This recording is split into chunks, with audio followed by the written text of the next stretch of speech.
সাম্প্রতিক সময়ে বলিউডকে টেক্কা দিয়ে দক্ষিণী সিনেমাগুলো মারমার কাটকাট ব্যবসার পাশাপাশি তুমুল জনপ্রিয়তা অর্জন করছে। তাই বলিউডের তারকারা এখন সাউথ ইন্ডাস্ট্রির দিকে ঝুঁকে পড়েছেন অথবা প্যান ইন্ডিয়ান সিনেমা নিয়ে ব্যস্ত হয়ে পড়েছেন। বলিউডের নতুন প্রজন্মের তারকাদের নজরও এখন দক্ষিণী সিনেমার দিকে। এবার সেই তালিকায় যুক্ত হতে যাচ্ছে বলিউডের প্রভাবশালী কাপুর পরিবারের আরেক সুন্দরীর নাম।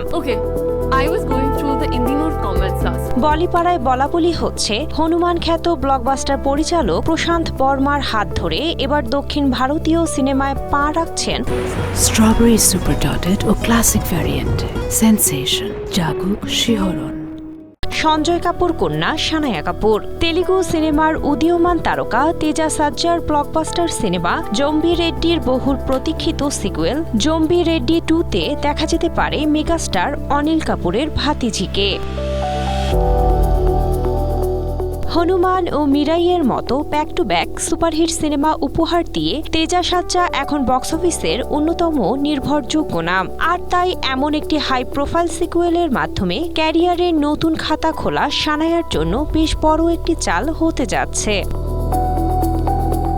সানায়া কাপুর এরই মধ্যে সিনেমাটির একটি সংক্ষিপ্ত শিডিউলের শুটিংও সেরে ফেলেছেন। চরিত্রের জন্য তার দুর্দান্ত এনার্জি দেখেই নির্মাতারা তাকে কাস্ট করেছেন। সিনেমার পর্দায় তার অভিষেক হয়েছিল বিক্রান্ত মেসির বিপরীতে আখুকি গুস্তাখিয়া দিয়ে। সিনেমাটি মিশ্র প্রতিক্রিয়া পেলেও সানায়ার পর্দার উপস্থিতি বেশ প্রশংসিত হয়। 2026 সালে আদর্শ গৌরবের সঙ্গে তার তুইয়া ম্যায় সিনেমাটি মুক্তির অপেক্ষায় রয়েছে। তার আগেই দক্ষিণের এই বড় ধামাকা সানায়ার ক্যারিয়ারের মোড় ঘুরিয়ে দিতে পারে।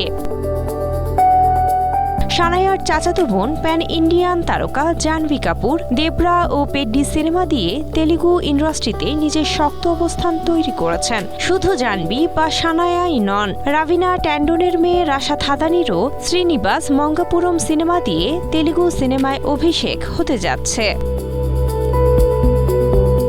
Cynthia Aktari, Asia post.